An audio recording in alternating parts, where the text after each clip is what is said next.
Recebam um abraço, aqueles que eu ainda não dei, e vou dar esse abraço no final da reunião, tá bom?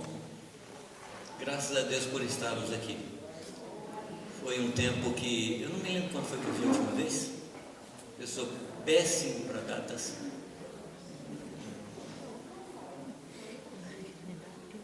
Mulher é mais fácil falar, né? Não, ano passado eu vim. Veio ano passado. Eu vim.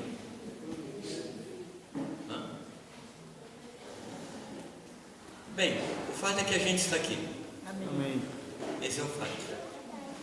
E eu gostaria de repartir algumas coisas com vocês entre hoje e domingo.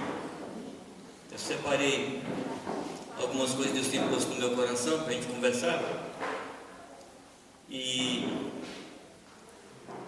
queria comentar hoje com vocês um pouco sobre a história de Isaac. História de Isaac, história muito conhecida, todo mundo conhece.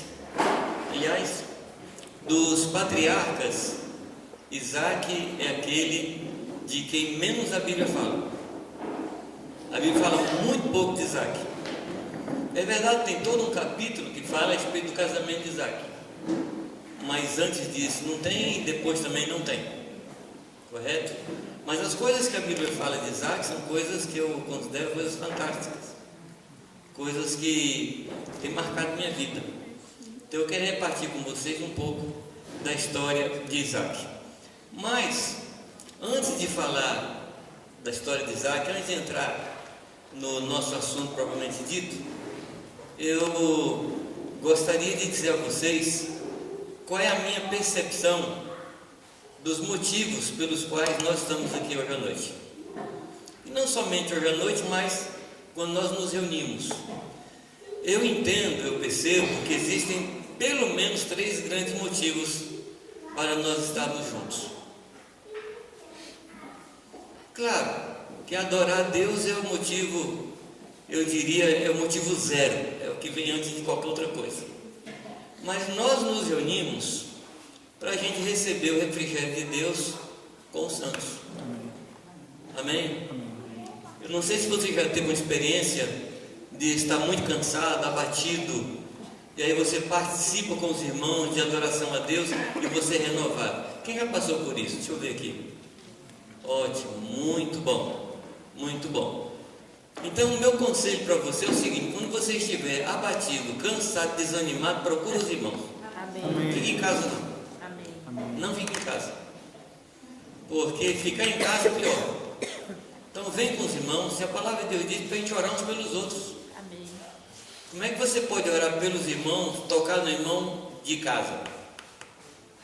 Então, um dos objetivos pelo qual nós participamos é ser refrigerado, receber refrigério de Deus, receber novo vigor em Deus. Amém? Amém. O que diz o último versículo do Salmo 133? Sem ler.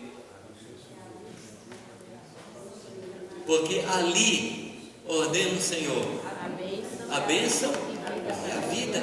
Ali onde? Na comunhão dos santos. Então, se na comunhão dos santos a gente recebe bênção e vida, e sozinho? Fica complicado, né? Fica complicado. Porque o Espírito de Deus e o sangue de Jesus, eles caminham entre nós, nos purificando, nos ajudando. Amém? Então, quando você sentir assim, olha, hoje não quero ir, não é que você, faltando uma reunião, você vai perder a salvação. Não é isso não. Eu estou falando do motivo pelo qual você falta uma reunião. Quando você estiver abatido, cansado, assim um pouco para baixo, vem estar com os irmãos. Vem estar. Eu estava contando para os irmãos domingo passado, lá em Jundiaí, que teve um dia que eu cheguei na reunião e eu estava muito cansado, mas muito cansado, e era eu quem ia ministrar naquela noite, e eu estava assim bem cansado, não estava abatido, físico mesmo, estava cansado, e eu sei que eu fui para um canto assim, dobrei meu joelho, pus a cara no chão e comecei a pedir a Deus: Senhor, renova minhas forças. E comecei a chorar, dizendo: Deus, Senhor, renova, porque eu preciso ministrar. E eu estou de um jeito que eu não sei se eu não vou cair lá no púlpito. E aí nisso, um irmão, o Mauro, ele saiu de onde ele estava, ele ajoelhou do meu lado, impôs a mão sobre mim e começou a repreender Satanás, repreender demônio. Eu falei, bom, se tinha algum, saiu agora, né?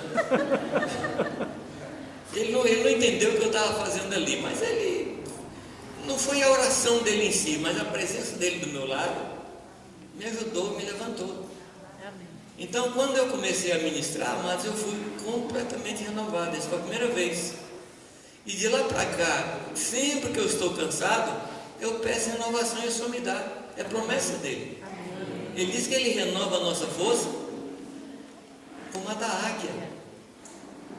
Vocês sabem como é que a águia renova as forças? Não? Como é que ela renova a força? Hã?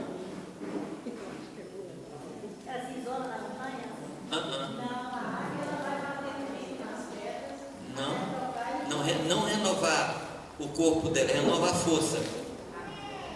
Ela sobe até onde ela pode subir, abre as asas e deixa o vento levá-la. Ela descansa. Amém. Amém. Ela poderia ir para o ninho, sim ou não? Sim. Mas não, ela sobe e lá em cima ela é renovada. E Deus falou que Ele renova a nossa força como renova a da águia. Então você tem que subir, você tem que levantar, você tem que voar com Deus. E aí Deus vai restaurar você, vai tirar o seu cansaço. Amém. Amém? O outro motivo pelo qual nós estamos aqui, qual é? 1 Coríntios 14, 26. Estamos aqui para repartir dons.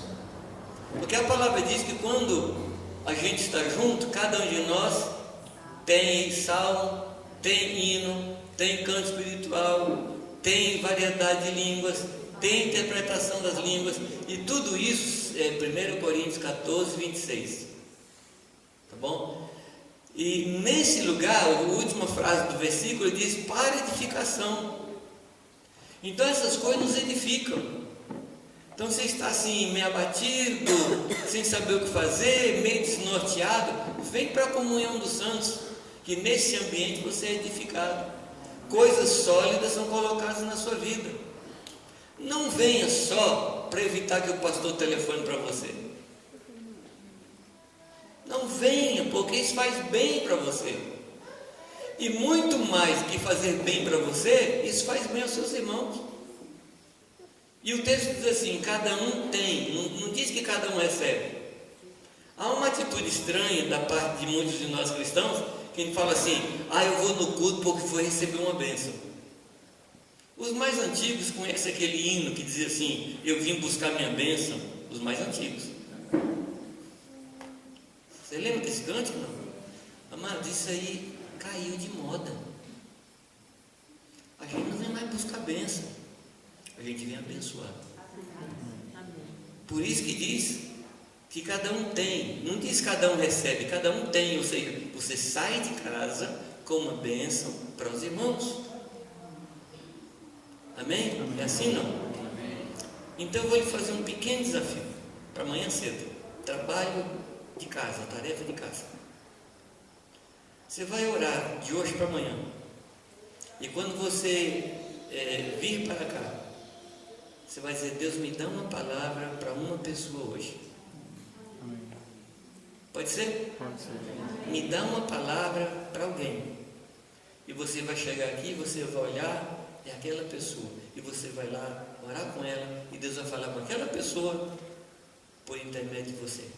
Você crê nisso? Não? Está escrito. Cada um tem. Se está escrito que cada um tem, é porque a gente tem. Não deixe em casa, tá bom? Não saia de casa sem a bênção do irmão.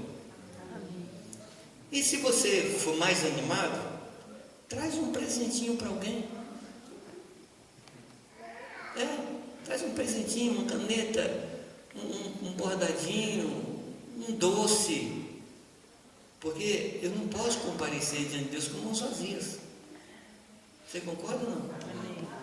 Então traz amanhã, de manhã, aí amanhã à noite você tem mais criatividade, e domingo de manhã então, o dia grande da festa, você vai trazer um presentão. Tá bom? Para Cristo. Agora Agora, onde é que está Cristo? Olha do lado aí. Cristo está aí, ué. Como é que você pode presentear Cristo que você não vê, se você não presenteia ao Cristo que está do seu lado que você vê? Então, duas tarefas, pode ser, não? Amém. Duas tarefas. Não fica ansioso, não. É só orar a Deus. Eu quero abençoar alguém na reunião amanhã. Porque está escrito, cada um tem. Então a gente precisa ir no tesouro de Deus e fazer. Amém? Então o primeiro motivo qual é? O primeiro motivo é a gente ser refrigerado, receber o descanso na comunhão dos santos.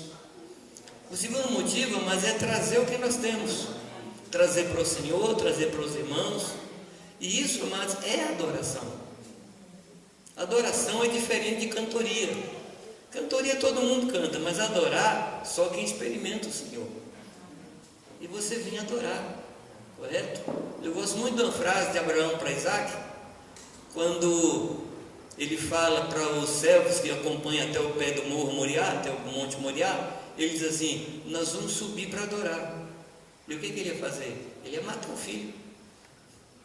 E ele chamou aquilo de adoração. Então adoração é isso, é você entregar alguma coisa. Às vezes a gente canta canções muito bonitas, mas não adora a Deus.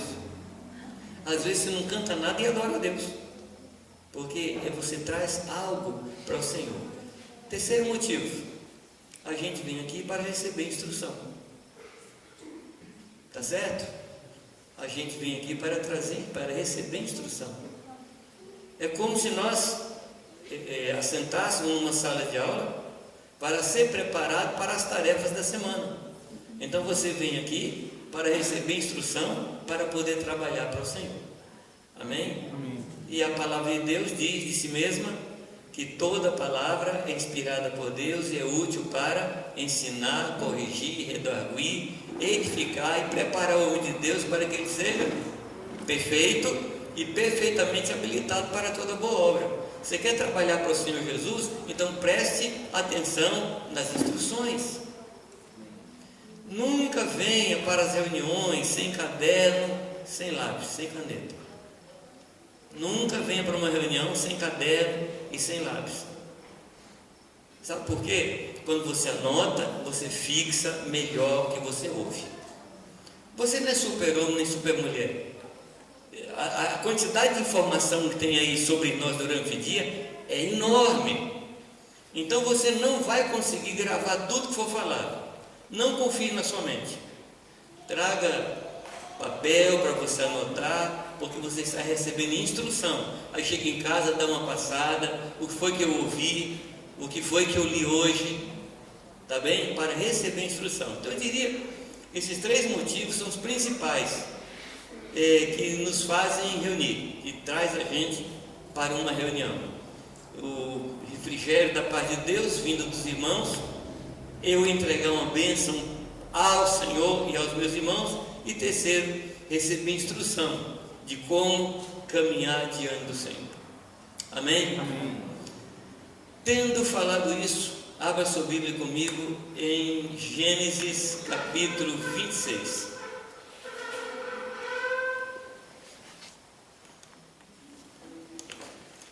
Gênesis 26.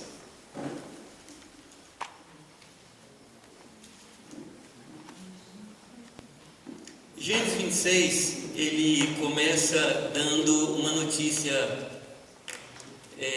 muito ruim. Qual é a notícia? Qual é a descrição que Moisés, que escreveu esse texto, o que é que ele diz naquele momento? O que estava acontecendo? Havia fome na terra. E ele tem uma referência. Qual é a referência? Como nos dias de Abraão. Então, o autor aqui do livro, ele vincula duas situações. Ele vincula dois momentos de fome. O primeiro momento, no tempo de Abraão, e agora vem esse momento, no tempo de Isaac. A Bíblia fala de 13 momentos de fome, e cada uma pior do que a outra. Eu não vou descer aqui nos 13 ou nos 11 outros, né? Mas a primeira fome no tempo de Abraão e a segunda fome aqui no tempo de Isaac. E aí eu preciso fazer uma perguntinha a vocês. O que representa a fome para você?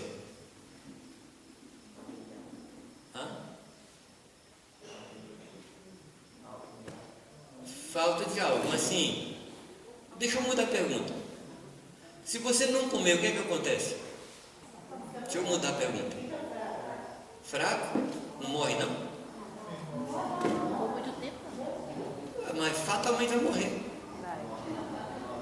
Esses tempos atrás, estava do lado de alguém, uma pessoa muito jocosa, engraçada, e falou assim: que Deus mantém essa fome com a qual eu estou. Eu falei: como assim? É porque se aumentar, estou perdido.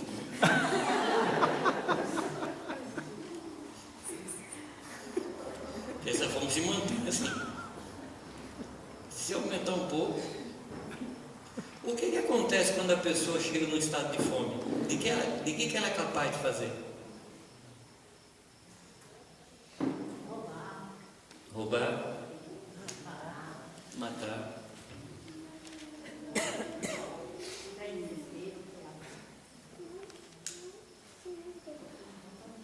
Comer cadáver de outros amigos? Sim ou não? Sim. Já aconteceu. Já aconteceu. E não uma vez só. Não uma vez só. Algumas situações levaram pessoas a comer cadáveres. A palavra de Deus tem uma história terrível. Quando duas mulheres estavam brigando, porque elas tinham combinado que cada dia comeriam uma filha de uma delas. E elas estavam brigando porque no dia anterior comeram o filho dela e agora, nesse dia, a que havia feito contrato com ela, não queria dar a criança para elas comerem.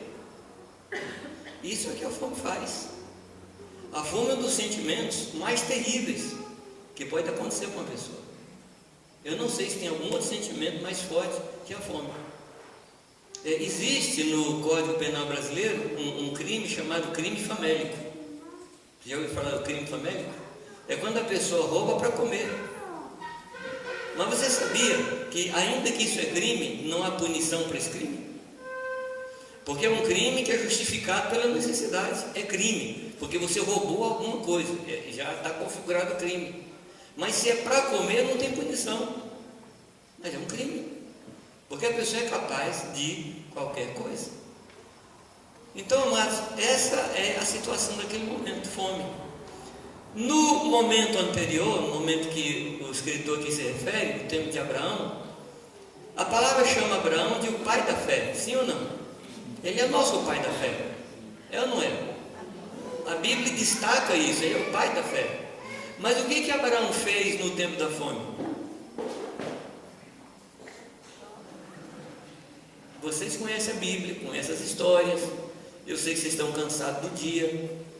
Eu também estou. Mas vocês conhecem. O que aconteceu com ele? Havia fome na terra. E ele foi para onde? Foi para o Egito. E lá na entrada do Egito, ele faz um contrato com a esposa dele. Vamos, gente? Não fala que é minha esposa, não. Querida, é o seguinte: esse rei aqui, ele é muito mulherengo. E você é lindíssima. Afinal de contas, você só tem 90 anos.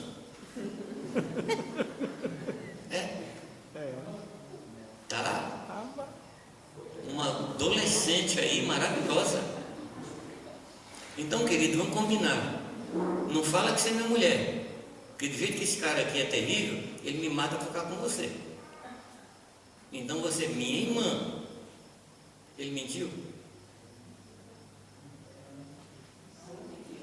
Era meio irmã. Não. Era meio irmã. É uma meia mentira, né? Ou uma meia verdade? Meia verdade é uma mentira inteira, viu? Graças a Deus, o Senhor interferiu. Mas eu sou, minha imaginação ela é muito fértil, e eu começo a pensar nas consequências daquilo. Se aquele faraó tomasse Sara e levasse para o seu harém, onde estaria a nossa história?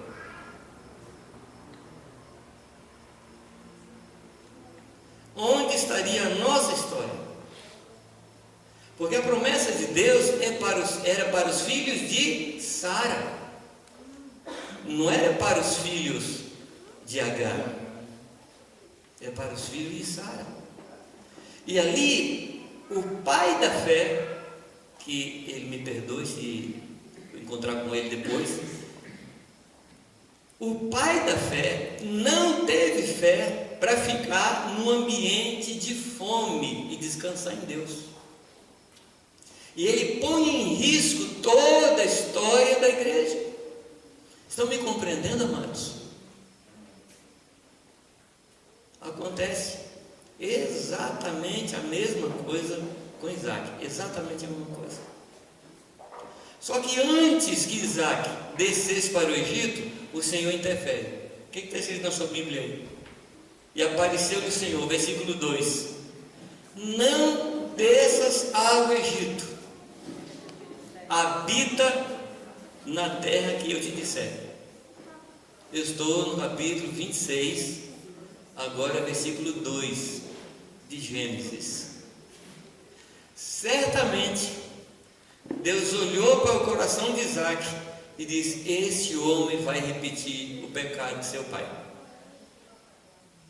E aí Deus intervém, Deus aparece e fala com Isaac: Isaac, não vá, fica aqui. E fica aqui onde? No lugar da fome. Essa é a lição. Fica no lugar da fome. O que eu aprendo? Qual é a primeira lição que eu tiro disso aqui? Qual a primeira lição que eu tiro? Não tome decisões na hora da crise. Repito. Não tome decisões na hora da crise. A crise é para você parar e esperar Deus agir. Amém. Dá para entender essa lição, não? Então, se lá dentro de vocês dizem: eu prometo não tomar decisão nas minhas horas de crise. Agora eu quero lhe avisar uma coisa: a crise ela é constante. É ou não é? Eu gosto de um texto da Escritura, de uma história da Escritura. Eu gosto da Escritura toda, mas tem algumas histórias assim que me falam muito.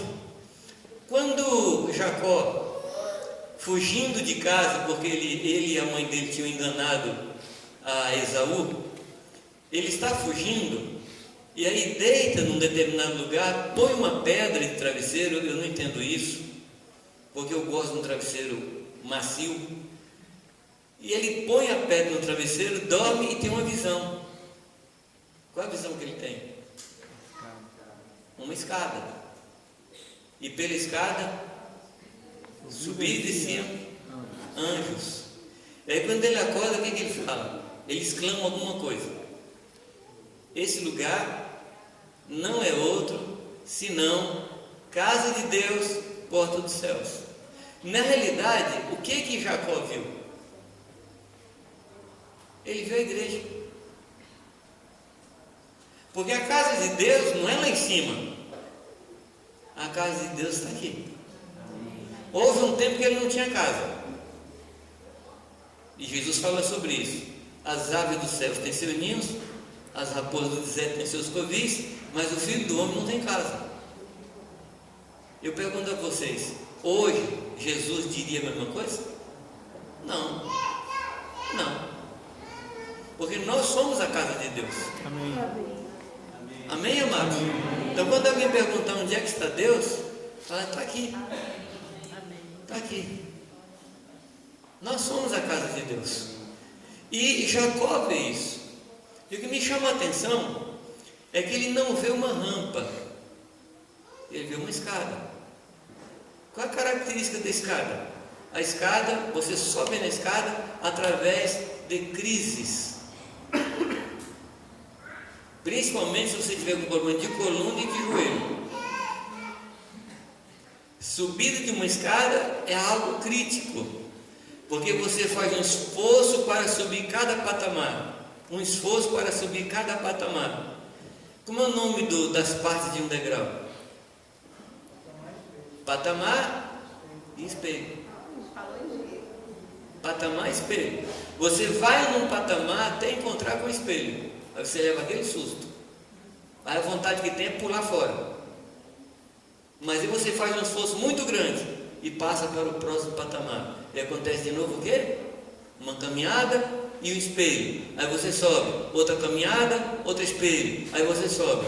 A vida cristã é assim. É caminhada e crise, caminhada e crise. Mas a crise, amados, é produzida por Deus para nos fazer crescer, porque nós não crescemos em tempos tranquilos. Eu vou falar de novo e você vai dar assim um amém bem convicto, para você crer depois, tá? Agora você só concorda comigo e depois você crê nisso aí. Nós não crescemos em tempo de tranquilidade. Amém. Nós só crescemos em tempos de crise. Amém. Dependendo da nossa reação. Então a questão não é a crise, é a forma como nós reagimos a ela. Talvez eu precise lhe dar uma informação ou lembrar você de um fato. Duas pessoas, um homem cheio de Deus ou uma mulher cheia de Deus e alguém que não é cheio de Deus, eles passam pelos mesmos problemas. Aquele que é cheio de Deus cresce e aprende a adorar a Deus, e o que não é cheio de Deus começa a blasfemar. A mesma crise. Um passa por falta de dinheiro e aprende a andar por fé. Outro passa por falta de dinheiro e fala mal de Deus. A mesma crise. Então só depende da minha maneira de reagir. Se eu compreender que todas as coisas cooperam para o bem dos que amam a Deus, a minha atitude é uma. Mas se eu começar a dizer eu não sei porque é que Deus está me odiando, aí o resultado é outro. A fome pode me fazer coisas absurdas. Então qual é a lição? Então, não devo tomar decisões nas horas de crise. Eu vou te fazer uma pergunta, não levante a mão, por favor. Mas aqueles que já tomaram a decisão na hora da crise, piorou ou não piorou a situação? Porque na crise você não raciocina, na crise você não ora, na crise você não para para ouvir Deus. Então faz assim de qualquer jeito, e aí piora. O que podia ficar pior, fica pior. Então na hora da crise, aquieta-te para ver o livramento de Deus. Amém? Amém? Evite aconselhar-se a si mesmo. Você é um péssimo conselheiro para você mesmo. Tem gente que fala assim, não, mas eu consultei o travesseiro. Não creio nisso não. Travesseiro não aconselha ninguém. Quem está aconselhando você naquela hora é você mesmo. Só que você está espiritualizando a coisa e pensando que Deus está lhe dirigindo, e não é assim. Então eu não posso aconselhar a mim mesmo, não posso tomar decisões na hora da crise. Vamos voltar para o texto. Ele diz no versículo 3: peregrina nesta terra. E aí com a promessa, eu serei contigo. Fica nesse lugar. Fica nesse lugar.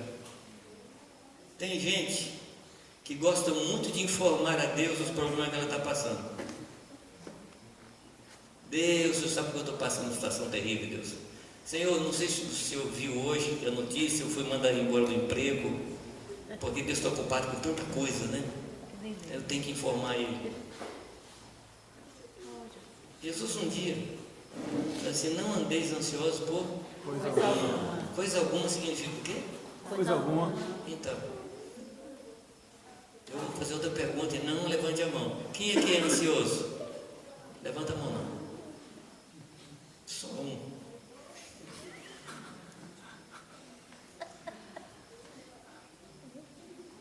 Você sabia que existe um tipo de ansiedade que a gente pode ter? Só tem um tipo de ansiedade que é perfeito, o que é perfeita. Tanto ansiei em comer esse pão convosco. Quem falou isso? Jesus Cristo. A minha alma anseia por ti. Esse anseio pode. Esse pode. Ansiar por Deus. Ansiar pela presença de Deus. Ansiar pela voz de Deus. Isso você pode. Amém? Amém. Ansiar por estar com os irmãos. Ansiar em participar com os irmãos das reuniões. Isso pode. Mas no lugar que fala de não andeis ansiosos, lá em Mateus 6,33, ele diz assim: porque o vosso Pai Celestial sabe das necessidades que vocês têm. Ele sabe ou não sabe? Depois que a gente tem que tentar informar para ele. Júlio, mas está escrito em Filipenses 4,6: não andeis ansiosos por coisa alguma, mas apresentai a Deus, fazer conhecido de Deus através da oração, da súplica e de ação de graça. Apresentar essas coisas ao Senhor.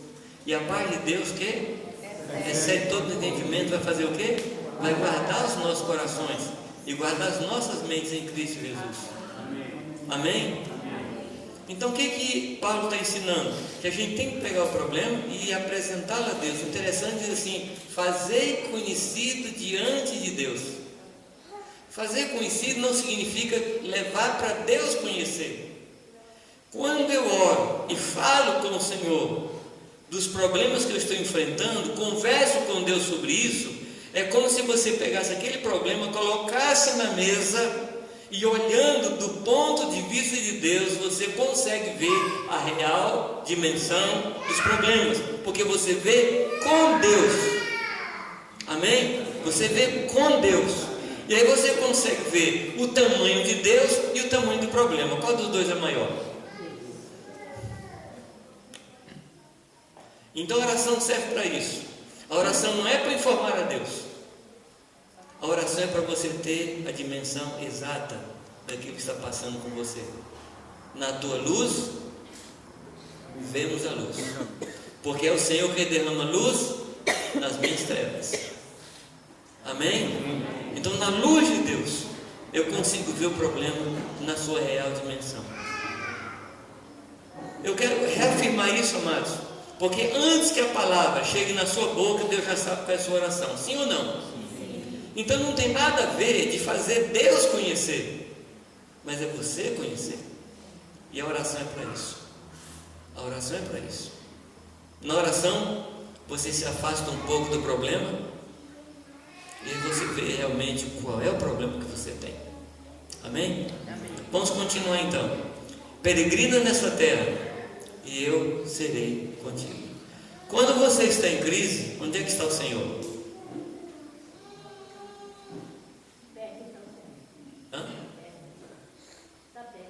Está perto. E quando você não está em crise, onde é que está o Senhor? Então, as minhas crises e os meus pecados não afastam Deus de mim. Amém. A palavra diz que os meus pecados fazem separação entre mim e Deus. Não é fala entre Deus e eu. Deus não se afasta. Quem se afasta sou eu. Porque Deus permanece no seu lugar. E o que Ele está dizendo para mim aqui? Eu estou contigo. Eu estava raciocinando em cima disso, amados. E você sabe, Isaías chama Jesus de quê? Emanuel. Lembra? Que significa? Deus conosco. Deus conosco. Deus comigo. Mas você vai lá para João 14 e Jesus diz assim: porque Ele habita convosco e estará em vós. Qual a diferença? Qual a diferença? Estar comigo e estar dentro de mim. Então, Deus perto é longe. Ele não quer ficar perto, Ele quer entrar aqui dentro. Amém. E onde é que Deus está agora? Onde é que Ele está agora? Em mim. É promessa dele. A palavra diz que Ele falou isso e mandou o Espírito dele como penhor da promessa. E nós temos o Espírito Santo. Temos ou não temos, amados? Na hora da crise e na hora da tranquilidade. O Senhor não muda. Nele não há mudança, nem sombra de variação. Ele não desanima. Deus não desiste. Deus fala assim: gente, eu estou andando aí dentro de Jamê tem tantos anos. Aí fala assim: meu Deus, me livra dessa. Ele fala isso? Não. O Espírito Santo fala isso? Não. Ele fala: eu estou vendo como é que ele é, mas eu morri por ele na cruz, e a boa obra que eu comecei nele, eu vou terminar. Amém. Amém? Amém. Eu gosto muito da frase do Mitiano. Quando ele perguntou como é que está as coisas, ele falou assim: está tudo bem, Deus está no trono e não está nervoso. Amém, amados? Eu serei contigo. Descansa nisso. Descansa nisso. Você é filho, meu irmão. Qual é o pai que é capaz de abandonar um filho na hora da angústia? Qual é o pai que é capaz de deixar o seu filho abandonado na hora do perigo? Tem algum pai aqui assim? Não. Se tiver, está doente. Aí o Senhor, para deixar a coisa mais segura para nós, diz que ainda que a mãe abandone, ainda que a mãe abandone, não foi abandonado. Amém, amados? Porque o amor de Deus é infinitamente superior ao amor dos pais. Agora, se Ele não nos negou o seu próprio filho, vai negar alguma outra coisa para nós, amados? De jeito nenhum. E alguns irmãos começam a lamentar: Deus, tem misericórdia, eu estou em crise. Aí Deus fala assim: sim, filho, eu sei, foi eu que pus você nessa crise. Você sabia disso, não? Que Deus de vez em quando empurra alguém para uma crise? A Irani conta uma experiência, não sei se ela vai falar amanhã, mas ela conta. Se eu mudar alguma coisa, você corrige, tá? Ela estava de manhã na cozinha e ela percebeu assim um sentimento ruim chegando ao coração dela. Assim, uma coisa, sabe aquele sentimento que alguém tem que não consegue descrever, né? E ela ficou assim, falou: mas será que eu estou em depressão? Será que eu estou entrando numa depressão? Aí ela tem o costume de toda manhã ter o seu tempo de oração lá no escritóriozinho dela. E ela tinha alguns dias que eu entrava lá no quartinho dela para orar. E quando ela perguntou: Deus, o que está acontecendo comigo? É alguma depressão? Deus falou com ela assim: não, você está com saudade de mim. Isso aí é saudade. Aí ela falou para Deus: o Senhor nunca mais vai sentir saudade de mim, porque eu não vou te deixar, não vou deixar de buscar o Senhor. Amém, amados? E essa questão de buscar é um termo que não é muito bom, porque Deus não está perdido, né? Mas é estar com Ele, na presença dEle. Amém? E a crise, amados, ela é interessante. A crise, ela pode nos aproximar mais de Deus, como nos afastar mais de Deus. É só a nossa reação que vai determinar isso. Agora ele fala: peregrina nesta terra. Que terra era essa, amados? Que terra era essa? Era Gerar. Gerar tem dois significados. Pode se chamar acampamento ou planície. E todos nós sabemos que acampamento não é um lugar permanente. Quando você abre uma barraca, você está dizendo: isso aqui é provisório, porque tem um outro lugar. E Deus fala com ele: fica nesse lugar, fica aí, fica no deserto. E eu creio que a igreja precisa compreender um pouco a questão do deserto. Às vezes eu encontro um crente e diz assim: meu Deus, estou num deserto fantástico, deserto terrível. Mas eu quero perguntar para você: Eu quero lhe perguntar algo. Onde é que a coluna de fogo estava com o povo todas as noites? Onde é, amados, que a nuvem da glória estava com o povo todos os dias? Onde foi que o maná chegava toda manhã? Onde foi que a rocha brotou água? Onde é que Deus deu a sua lei e as suas palavras? Onde é que Deus guardou o povo e não se gastou o sapato e a roupa? Onde é que Deus deu instruções sanitárias para o seu povo? Onde é que Deus se revelou como Pai? Então, quando Deus lhe chamar para o deserto, corre para lá.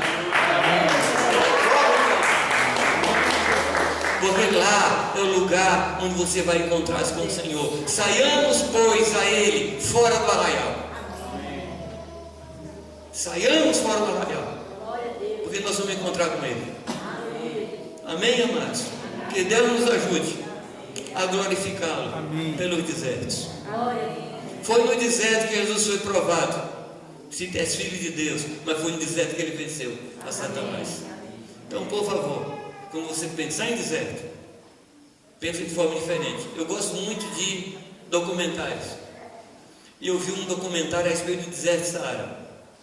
Gente, aquilo ali tem vida, tem vida, tem vida. Tem muita vida naquele deserto. Mas só vê a vida quem busca a vida.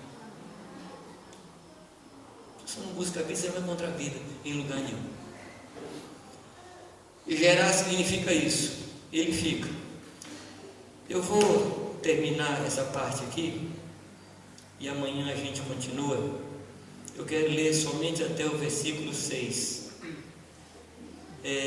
Peregrino nesta terra, e serei contigo, e te abençoarei, porque a ti e a tua descendência darei todas estas terras, e confirmarei o juramento que tenho jurado a Abraão teu pai, e multiplicarei a tua descendência como as estrelas do céu, e darei à tua descendência todas estas terras, e por meio delas serão benditas todas as nações da terra. Amém. Essa é a promessa de Deus, amados. Porquanto Abraão obedeceu a minha voz. Porquanto Abraão obedeceu a minha voz. A bênção foi decorrência da obediência. Amém? A bênção foi por causa da obediência. Somente lembrando de um texto que está lá em Hebreus, diz que Abraão andou em tendas com Jacó e com Isaac. Ou seja, aquele menino havia aprendido com o pai a andar no deserto. E aqui fica uma perguntinha para os pais: nós estamos ensinando os nossos filhos a andar no deserto? Ou os nossos filhos estão de shopping? Nós estamos ensinando nossos filhos a passar pelo deserto? A reconhecer Deus nos desertos? Eu termino com essa pergunta. Peço a você que leia o capítulo 26, tá bom? E a gente vai continuar aí nesse capítulo 26 amanhã de manhã. Amém? Muito obrigado pela paciência, obrigado por estarmos aqui. Vamos adorar a Deus.